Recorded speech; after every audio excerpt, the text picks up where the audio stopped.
The assault continues by land, by air, by sea. As I noted in my remarks at the UN Human Rights Council just yesterday, Russian strikes are hitting schools, hospitals, residents. სკოლებს, სახლებს, საავადმყოფოებს ისინი ანადგურებენ ინფრასტრუქტურას. მათ მოახერხეს ის, რომ ადამიანებს აღარ აქვთ სასმელი წყალი, ბუნებრივი აირი, ისინი თავს ესხმიან ავტობუსებს, მოქალაქეების მანქანებს და რა თქმა უნდა ეს ყველაფერი საარტილერიო ცეცხლისთვის იოლის სამიზნე აღმოჩნდა. მათ ასევე განახორციელეს თავდასხმა სატელევიზიო ანძებზე. რა თქმა უნდა, კიევის გარეთ საცხოვრებელ კორპუსებს თავს დაესხნენ და საცხოვრებელი შენობები დააზიანეს და კიევი არის უკრაინის ერთ-ერთი უდიდესი ქალაქი. მინდა მოგახსენოთ, რომ ეს არის ადგილი, სადაც ჩვეულებრივი მოქალაქეები ცხოვრობენ, მუშაობენ, მათ ბავშვები ყავთ იქ. და მინდა მოგახსენოთ, რომ ერთ-ერთი უკრაინული ქალაქი, სადაც მოსახლეობა რუსულად საუბრობს და ბელგრადიდან 50 კილომეტრის მოშორებით არის, ამ ქალაქზეც განხორციელდა თავდასხმა. პრეზიდენტ პუტინი ცდილობს, რომ გაამართლოს თავისი ქმედებები. ის ამბობს, რომ ის იცავს რუსულ მიწას, ის იცავს რუსულ ენაზე მოსაუბრე ადამიანებს თავდასხმისგან. ეს არის ერთ-ერთი უდიდესი რუსულად მოსაუბრე ქალაქი ევროპაში. როგორც პრეზიდენტმა ზელენსკიმ განაცხადა, არასდროს ყოფილა საზღვარი ხარკოვს და ამ ქალაქს შორის. ეს ორი ქალაქი, რა თქმა უნდა, აერთიანებს რუს და უკრაინელ ადამიანებს.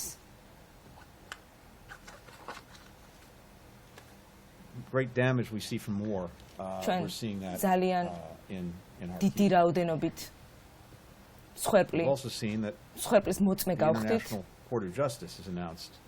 როგორც განაცხადა საერთაშორისო სასამართლომ, რა თქმა უნდა, რუსეთს გაეცემა საკადრისი პასუხი. ეს ომი გაუმართლებელია. ათასობით მოქალაქე დაჭრილია, ათასობით მოქალაქე გარდაცვლილია და ათასობით ტოლული ყავს. მილიონობით უკრაინელი იმყოფება ჯერ კიდევ უკრაინაში. ისინი თავს აფარებენ თავშესაფრებს. ბავშვები, რომლებიც მკურნალობდნენ, რომლებსაც დიაგნოსტირებული ჰქონდათ სიმსივნე, ისინი იმალებიან თავშესაფარში, აფეთქდა, დაზიანდა საავადმყოფოები. ეს ნამდვილად სამარცხვინოა. დიდი რაოდენობით მოქალაქე დაიჭრა და გარდაიცვალა და ეს მხოლოდ დასაწყისია. და აი ამ ზალადობის მომსწრე ვართ ჩვენ და მინდა მოგახსენოთ, რომ უკრაინელების მედეგობა ნამდვილად შთამაგონებელია. როგორც პრეზიდენტმა ბაიდენმა განაცხადა, აი ამ ომის დროს უკრაინამ აჩვენა ერთობა, ევროპამ, დასავლურმა სამყარომ აჩვენა ერთობა და მთელი მსოფლიოს მასშტაბით პროტესტები იმართებოდა. ათასობით ადამიანი რუსეთში, ბელორუსიაში გამოვიდნენ საპროტესტო აქციებზე, მიუხედავად იმისა, რომ მათ იციან, რაოდენ დიდი რისკის მატარებელია ეს ყველაფერი. ბაიდენის ადმინისტრაციამ მიუძღვნა თავისი პრეზიდენტის პირველი წელი ჩვენს მოკავშირეებთან ურთიერთობის გამყარებას. ჩვენ ბოლო რამდენიმე თვეა ვებრძვით რუსულ აგრესიას. ეს ძალიან დიდი პრობლემაა და ჩვენ ვცდილობთ, რომ ვამხილოთ პრეზიდენტი პუტინი და ჩვენ მინდა მოგახსენოთ, რომ ერთიანი მიდგომა გვაქვს, ერთიანი პასუხი გავეცით დასავლეთის სამყარომ პუტინს. მე გაეროს უსაფრთხოების საბჭოს სხდომას დავესწარი 2 კვირის წინ. ჩვენ გავიარეთ ომთან დაკავშირებული საკითხები ძალიან დეტალურად. ჩვენ რა თქმა უნდა ვისაუბრეთ იმ თავდასხმებზე, რისი ბრძანებაც გასცა ბატონმა პუტინმა და ჩვენ რასაც ფიქრობდით რომ ის გააკეთებდა მან ეს ნაბიჯები გადადგა ეს იყო წინასწარ განზრახული აგრესია რა თქმა უნდა სოლიდარობა ძალიან თვალსაჩინოა სოფლიოს და ევროპის მასშტაბით ჩვენ განვაცხადეთ რომ იმ შემთხვევაში თუ კრემლი თავდასხმას განახორციელებდა ჩვენ დავეხმარებოდით უკრაინას და დაუწესებდით რუსეთს სანქციებს პრეზიდენტმა 350 მილიონ დოლარის დახმარება გამოყო უკრაინისთვის რა თქმა უნდა საჰაერო თავდასხმები არ ჩერდება უკრაინაზე ჩვენ 1 მილიარდი დოლარის ოდენობით გავეცით დახმარება ბოლო 1 წლის განმავლობაში უკრაინის მიმართულებით ჩვენ სამხედრო აღჭურვილობა გადავეცით უკრაინას და მივეცით უფლება რომ დაეტოვებინა უკრაინას ეს აღჭურვილობა ჩვენ ასევე გადავეცით ტყვია წამალი ასევე საბრძოლო მასალა უკრაინელებს ჩვენ ვუგზავნით ჰუმანიტარულ დახმარებას უკრაინელ ხალხს 3 დღის წინ 54 მილიონი დოლარის დახმარება გამოუყავთ დამატებით უკრაინას USAID გაგზავნა სპეციალური გუნდი რომელიც დაეხმარება უკრაინას და ასევე მინდა მოგახსენოთ საერთაშორისო ორგანიზაციები აქტიურად ეხმარებიან უკრაინას USAID-ის წარმომადგენელი იმყოფებოდა პოლონეთში და განიხილა ზემოთხსენებული თემები ჩვენ ვეხმარებით ასევე პოლონეთს მოლდოვას უნგრეთს სლოვაკეთს ჩვენ ვეხმარებით ათასობით ტოლვილს, ბავშვებს, ასაკოვან ადამიანებს, შიშმ პირებს და უზრუნველყოფთ მათ უსაფრთხოებას.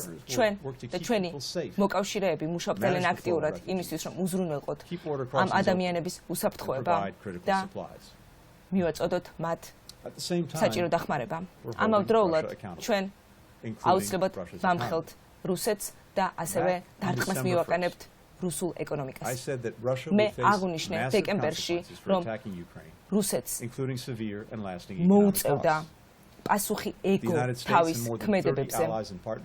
ამერიკის შეერთებული შტატები და მისი 30 მოკავშირე ქვეყანა ასრულებს ამ პირობას ექსპორტზე შეზღუდვები, სანქციები და დამატებითი სანქციები, რომელიც დაწესდა დღეს. ჩვენ დავაწესეთ მრავალი სანქცია ევრო კავშირმა ჩახსნა რუსული ბანკები SWIFT-დან ჩვენ რუსეთს შევუწყვიტეთ დაფინანსება სახელმწიფო ინსტიტუციები მათ შორის გაზპრომი ძალიან შეზღუდულად ოპერირებს ამ ეტაპზე ჩვენ კონკრეტულ პირებს დაუწესეთ სანქციები მათ შორის პუტინს და ასევე რუსულ ელიტას და ჩვენ და ჩვენი მოკავშირეები, ჩვენი პარტნიორები ვაგრძელებთ ამ მიმართულებით მუშაობას, ჩვენ უნდა მოვახდინოთ იდენტიფიცირება ოლიგარქების და სხვა კომპანიების, რომლებიც ახლოს მუშაობენ პრეზიდენტ პუტინთან, მათი კერძო თვითმფრინავები, ყველაფერი შეიზღუდება და ჩვენ ასევე რუსეთის თავდაცვის სექტორზე ვაწესებთ დამატებით სანქციებს კომპანიები, რომლებიც ამზადებენ საბრძოლო თვითმფრინავებს, სხვადასხვა ტიპის საბრძოლო მასალებს, მათ შეეზღუდებათ წარმოება, რადგანაც ისინი არ ღვევენ საერთაშორისო ჰუმანიტარულ კანონს. ჩვენ ლუკაშენკოს რეჟიმზეც გსურს გავაკეთოთ კომენტარი, მათაც დაეწესებათ სანქციები. ჩვენ შევზღუდავთ ბელორუსიის ექსპორტის მიმართულებას, მის რეჟიმსაც ექნება შედეგი და ჩვენ გავცემთ საკადრის პასუხს. ეს სანქციები და შეზღუდვები ძალიან ძლევამოსილი აღმოჩნდა და ამაზე გავლენა იქონია რუსულ ეკონომიკაზე. საფონდო ბირჟაზე ძალიან დიდი და ნეგატიური ცვლილებებია. ასევე საპროცენტო განაკვეთები სესხებზე გაიზარდა რუსეთში.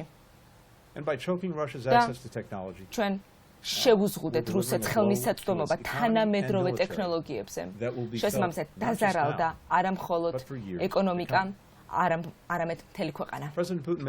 პრეზიდენტ პუტინი ალბათ ფიქრობს, რომ ამერიკის შეერთებული შტატები და მის მოკავშირეები ვერ შეასრულებენ სრულად იმ დაპირებებს, რაც ჩვენ გავაჟღერეთ, მაგრამ მე ვფიქრობ, რომ ამ ეტაპზე ის ხდება, რომ ჩვენ მუდმივად ვასრულებთ პირობას და არასწორი გათვლები ჰქონდა პუტინს ჩვენთან დაკავშირებით. ეს არის პუტინის ომი, ეს არ არის რუსი ხალხის ომი და ეს დღითიდღე უფრო ნათელი ხდება, რომ რუსი ხალხი, რუსეთის მოსახლეობა ამ ყველაფერს ეწინააღმდეგება და ის სამხედროები, რომლებიც გაიწვიეს უკრაინაში, მათ წარმოდგენა არ ჰქონდათ რატომ მიდიოდნენ, მათ ეგონათ რომ წვრთნებზე მიდიოდნენ, ახლა მე მინდა გავაჟღერო მესიჯი რუსეთის მოსახლეობის, მე არ ვიცი ისინი მოისმენენ თუ არა. ჩემს მესიჯს ჩვენ ვიცით, რომ თქვენ არ გსურთ იყოთ ნაწილი და მონაწილე ამ ომის. თქვენ, როგორც უკრაინელები, როგორც ამერიკელები, თქვენ გაქვთ იგივე მისწრაფებები, კარგი სამუშაო ადგილი, სუფთა წყალი, ბუნებრივი აირი, საშუალება, რომ თქვენს შვილებს მისცეთ საუკეთესო განათლება. რატომ უნდა ხდებოდეს ასე? რატომ შეიძლება იფიქროთ, რომ პუტინის აგრესია ამ ყველაფრის მიღწევაში დაგეხმარებათ, ეს ასე არ იქნება.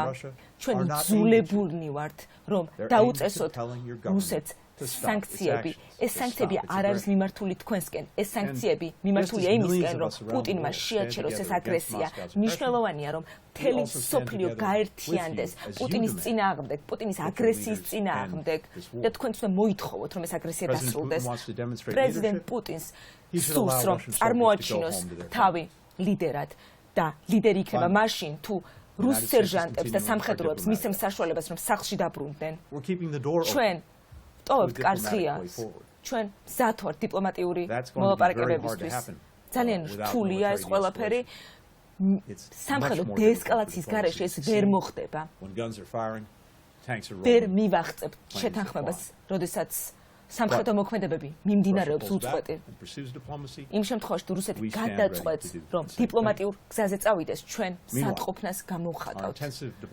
ჩვენი მოლაპარაკება, ჩვენი თანამშრომლობა ჩვენს მოკავშირეებთან გრძელდება. მე ყოველდღიურად ვეკონტაქტები ჩემს მეგობარს, უკრაინის საგარეო საქმეთა მინისტრს და მინდა განვაცხადო, რომ ჩვენ მხარს ვუჭერთ უკრაინას და მხარს ვუჭერთ და ყველაფერს გავაკეთებთ იმისთვის, რომ ცეცხლის შეწყვეტა მოხდეს და მივახცეთ შეთანხმებას ცეცხლის შეწყვეტის შესახებ. ჩვენ დავიცავთ უკრაინას და ჩვენ გავაგრძელებთ უკრაინის მხარდაჭერას. ხვალ მე მივმგზავრები ბრიუსელში, შევხვდები ჩვენს მოკავშირეებს ნატოდან, G7-დან და ასევე ევროკავშირიდან. ჩვენ განვიხილავთ იმ უპრეცედენტო ნაბიჯებს, რომელიც მათ გადადგეს იმისთვის, რომ დაუჭერონ მხარი უკრაინას. იმ შემთხვევაში, თუ თავდასხმა მოხდება ერთ ნატოს ქვეყანაზე, ეს ნიშნავს იმას, რომ ნატოს ყველა ქვეყანას დაესხნენ თავს. ამის შემდგომ მოლდოვაში მოლდოვა მინდა ვახსენო, ისინი აქტიურად იფარებენ უკრაინელ ტოლვილებს და ამის შემდგომ ლატვიაში, ლიეტუვაში, ესტონეთში მემგზავრები და პრეზიდენტ პუტინს სურს, რომ მართოს ყველა პოსტსაბჭოთა ქვეყანა და როგორც პრეზიდენტ ბაიდენმა განაცხადა, ჩვენ დავიცავთ ნატოს ტერიტორიის ყოველ სანტიმეტრს. ასევე მინდა აღვნიშნო, რომ გაეროში 141 წევრმა ქვეყანამ მხარი დაუჭირა უკრაინის ტერიტორიულ თლიანობას და სუვერენიტეტს. და ასევე მინდა მოგახსენოთ, რომ საერთაშორისო საზოგადოება მხარს უჭერს უკრაინას და ასევე გაეროს ხარტიას და ეწინააღმდეგება რუსეთის მცდელობას, რომ უკრაინის საზღვრები შეცვალოს. 141-მა წევრმა ქვეყანამ განაცხადა თანხმობა და ეს იმას ნიშნავს, რომ ჩვენ უკრაინას დავიცვათ. ეს არის საფრთხე, რომელიც დგას ევროპის წინაშე და მთელი მსოფლიოს წინაშე და მნიშვნელოვანია, რომ დავიცვათ ჩვენი მოქალაქეები დავიცვათ, უკრაინელები დავიცვათ, ევროპა და უზრუნველყოთ მათი კეთილდღეობა. ჩვენ გვაქვს ნათელი გზა წინ. ჩვენ დავეხმართ უკრაინას თავდაცვის მიმართულებით. მხარი დაუჭიროთ უკრაინელ ადამიანებს, პასუხი ვაგებინოთ რუსეთს და ასევე ვეცადოთ, რომ დიპლომატიური გზით-სვლა გავაგრძელოთ. როგორც პრეზიდენტ ბაიდენმა განაცხადა გასულ ღამეს, როდესაც ისტორია დაიწერება, რუსეთი წარმოიჩინება სუსტად და დანარჩენი მსოფლიო ძალიან ძლიერად და ჩვენ გავაგრძელებთ უკრაინელი ხალხის მხარდაჭერას და ახლა უკვე მზად ვარ შეკითხვების მისაღებად. ძალიან დიდი მადლობა. მე ახლა მინდა ვკითხოთ, ამერიკის შეერთებული შტატები როგორ აფასებს პუტინის მენტალურ მდგომარეობას? ფიქრობენ, რომ ის უფრო იზოლირებულია ამ ეტაპზე? როგორ ფიქრობთ, ის უფრო დრამატულ ნაბიჯებს გადადგამს, უფრო მეტად აგრესიული გახდება? და ასევე მინდა ვკითხოთ, მე დარწმუნებული ვარ, თქვენ მოგეხსენებათ, რომ არიან ამერიკელები, რომლებმაც გამოხატეს სურვილი, რომ უკრაინაში ჩავიდნენ და იბრძოლონ უკრაინაში. რა მესიჯი გექნებათ მათთან? მე ვერ წარმოვიდგენ, როგორ აზროვნებს და როგორ მენტალური მდგომარეობა აქვს პრეზიდენტ პუტინს. ერთადერთი რამ, რაზეც ჩვენ ფოკუსირდებით, არის ის ნაბიჯები, რასაც დგამს პრეზიდენტი პუტინი და ასევე ჩვენი საპასუხო რეაქცია ამ ყველაფერზე. მე აღვნიშნე უკვე აქამდე, რომ ერთ-ერთი აქილევსის ქუსლი ამ შემთხვევაში არის ის, რომ მას არ შეუძლია, რომ სიმართლე თქვას. მე არ ვიცი, ვინ ესაუბრებოდა პუტინს მანამ სანამ ამ ნაბიჯებს გადადგამდა, მაგრამ ამას არ აქვს მნიშვნელობა, ეს ყველაფერი არის სპეკულაცია. ჩვენ ვერ წარმოვიდგენთ მის ადგილას თავს. ერთადერთი რამ რისი გაკეთებაც შეგვიძლია ჩვენ გადავდგეთ ნათელი ნაბიჯები და საპასუხო რეაქცია გქონდეს ნათელი და განვაგრძოთ ჩვენს მოკავშირეებთან მუშაობა, დაუჭეროთ მხარი უკრაინას, დავიცვათ უკრაინა, დავიცვათ უკრაინელი ხალხი. და იმ შემთხვევაში თუ რაღაც დიპლომატიური შესაძლებლობები გამოჩნდება, ჩვენ აუცილებლად ამას დაუჭერთ მხარს. ჩვენ არ ფოკუსირდებით იმაზე, რას ფიქრობს პუტინი, რა არის მის თავში, ჩვენ ფოკუსირდებით იმაზე, თუ რა ნაბიჯებს გადადგამს ის. ახლა მეორე ნაწილს რომ შევეხოთ თქვენი შეკითხვის. ჩვენ, რა თქმა უნდა, ამერიკელები, რომლებსაც სურთ, რომ წავიდნენ უკრაინაში, ან შესაძლებელია არიან ამერიკელები, რომლებიც უკრაინაში არიან და სურთ ჩამობრძანება ამერიკის შეერთებულ შტატებში. კი ბატონო, იმ შემთხვევაში თუ მათ დახმარება სურთ უკრაინელი ადამიანების, შეუძლიათ დაეხმარონ არასამთავრობო ორგანიზაციებს, მიაწოდონ ჰუმანიტარული დახმარება, რაღაც რესურსებით დაეხმარონ სამხედროებს და მხარი დაუჭირონ ასე და მხარი დაუჭირონ კონფლიქტის მშვიდობიან გადაწყვეტას. ეს კრიზისი შექმნილია რუსეთის მიერ და ყველაზე ეფექტური გზა არის ეს, თუ სურთ მათ უკრაინელების დახმარება.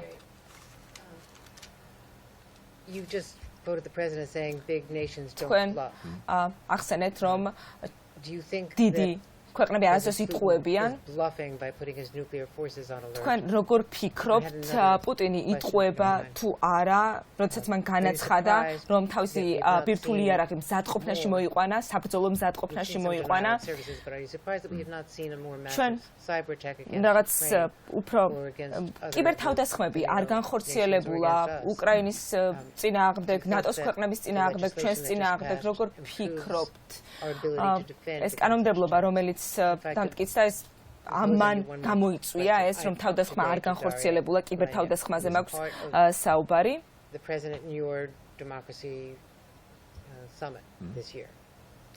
And you know how passionate she is, perhaps you saw her questioning. And she says that despite everything that has been done, I would say it's an extraordinary amount of coordination and agreement with the Allies. მოკავშირეებმა ძალიან აქტიურად იმუშაოს, მაგრამ ვერაფერი აღმოჩნდა დროული სამწუხაროდ და ხშირად აი დახმარებას ვერც იღებენ უკრაინაში. მე ვფიქრობ, რომ უფრო მეტის გაკეთება შეიძლება უკრაინელი ხალხის დასახმარებლად. უპირველეს ყოვლისა, კიბერთავდასხმაზე ვისაუბრებ. პირველი, ამ კანონმდებლობამ, რა თქმა უნდა, იქონია ზეგავლენა, დადებითი ზეგავლენა, მაგრამ ამის გარდა და აქამდეც ჩვენ ფოკუსირებული ვიყავით იმაზე, რომ იყოს შესაძლებლობა კიბერთავდასხმებისა, არა მხოლოდ უკრაინის წინააღმდეგ, არამედ ჩვენს წინააღმდეგ, ჩვენი მოკავშირეების წინააღმდეგ, ჩვენ მუშაობდით ძალიან აქტიურად უკრაინელებთან და ასევე ჩვენ თავებზე მუშაობდით, რომ გაგვემკაცრებინა, გაგვეძლიერებინა ჩვენი კიბერსივრცე და ჩვენ ნამდვილად ფხიზლად უნდა ვიყოთ, რა თქმა უნდა, არსებობს ამის შესაძლებლობა ჯერ კიდევ. ახლა რაც შეეხება უკრაინის დახმარებას, აი, ერთი რამის თქმა შემიძლია თქვენთვის, ჩვენ ნამდვილად ძალიან აქტიურად მუშაობთ იმისთვის, რომ დავეხმაროთ უკრაინას. ჩვენ ყოველდღიურად, ყოველ საათს, ყოველ წუთს, ყოველ წამს მუშაობთ იმისთვის, რომ მაქსიმალური დახმარება გამოვყოთ უკრაინას და რომ დავწმუნდეთ, რომ ჩვენ მაქსიმუმს გავაკეთებთ იმისთვის, რომ ეს დახმარება ჩააღწევს უკრაინამდე. არ მხოლოდ ამერიკის შეერთებულ შტატებზე აქვს საუბარი, ევროკავშირის წევრ ქვეყნებზე არის საუბარი. ჩვენ ძალიან აქტიურად ვცდილობთ უკრაინას დავეხმაროთ. ჩემი შეფასება არის ასეთი. სასიცოცხლოდ მნიშვნელოვანი დახმარება მიეწოდებათ უკრაინელებს, ნამდვილად ასეა. ახლა რაც შეეხება პრეზიდენტ პუტინის განცხადებას ბირთვულ იარაღთან დაკავშირებით, როგორც მოგეხსენებათ, რუსეთი და ამერიკის შეერთებულ შტატები შეთანხმდნენ, რომ ბირთვულ იარაღის გამოყენებას ექნებოდა დამანგრეველი შედეგი მთელი მსოფლიოსთვის და როგორც განვაცხადეთ ამ წელსაც, როდესაც ჟენევაში შეხვდნენ ბაიდენი და პუტინი, ორივე ქვეყანამ განაცხადა, რომ ბირთვული ომი ვერასდროს იქნება მოგებული ვერც ერთი მხარის მიერ. და ივნისში შეხვდნენ პრეზიდენტ ბაიდენი და პრეზიდენტი პუტინი და მათ ისაუბრეს ბირთვულ იარაღთან დაკავშირებით და განაცხადეს, რომ ძალიან დიდი პასუხისმგებლობა ასეთი იარაღის ქონა. ეს არის ძალიან სახიფათო. რა თქმა უნდა, მისკალკულაციის რისკიც არსებობს, შეიძლება ვერ გათვალო ყველაფერი და ამიტომ თავი უნდა ავარიდოთ ამ ყველაფრის გამოყენებას. და ამ ეტაპზე ჩვენ ხედავთ, რომ არ არსებობს არანაირი მიზეზი, რომ შევცვალოთ ჩვენი ეს მიდგომა. ძალიან დიდი მადლობა. თქვენ ახსენეთ გაერო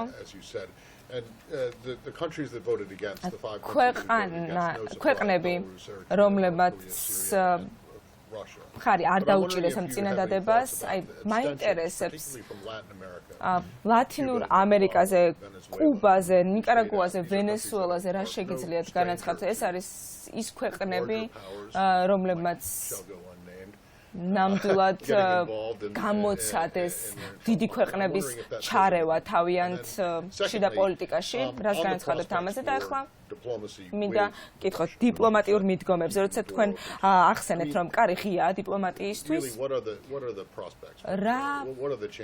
რა არის იმის შანსი, რაოდენ დიდია იმის შანსი, რომ დიპლომატიური გზით წამოვიდეს რუსეთი, თუ ეს კარი ღია თუ არა, ეს კარი მხოლოდ უკრაინისთვის, თუ ღია ხართ თქვენ მრავალმხრივად. მადლობა. უპირველეს ყოვლისა, გაეროზე ვისაუბროთ. ეს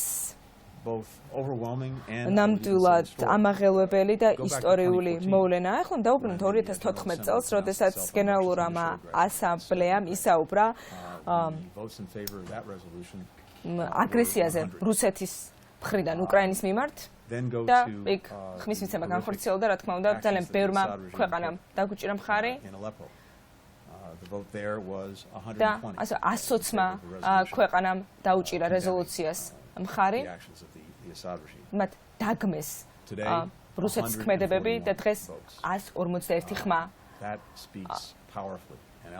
იყო გაჟღერებული მხარდაჭერის მიმართულებით და ეს არის ძალიან ძლავრი რამ. ეს ნიშნავს იმას, რომ მთელი მსოფლიო თანხმდება იმაზე, რომ მიუღებელია რუსეთის ქმედებები.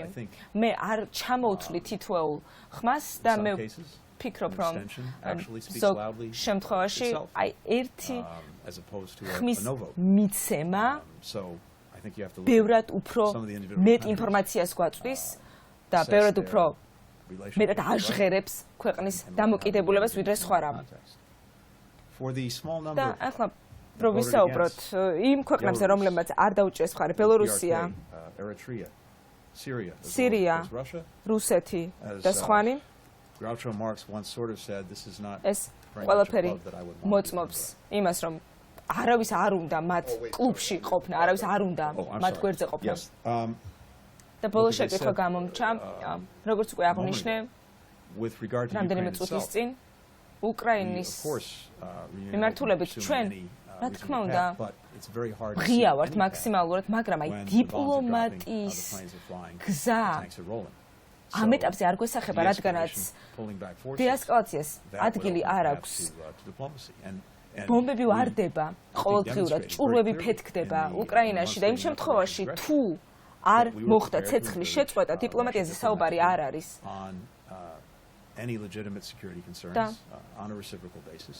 უსაფრთხოების თვალსაზრისით ჩვენ ვხედავთ ძალიან დიდ საფრთხეს, რომელიც არ წყდება და მე როდესაც ვუსმენ პრეზიდენტ პუტინს, მან განაცხადა, რომ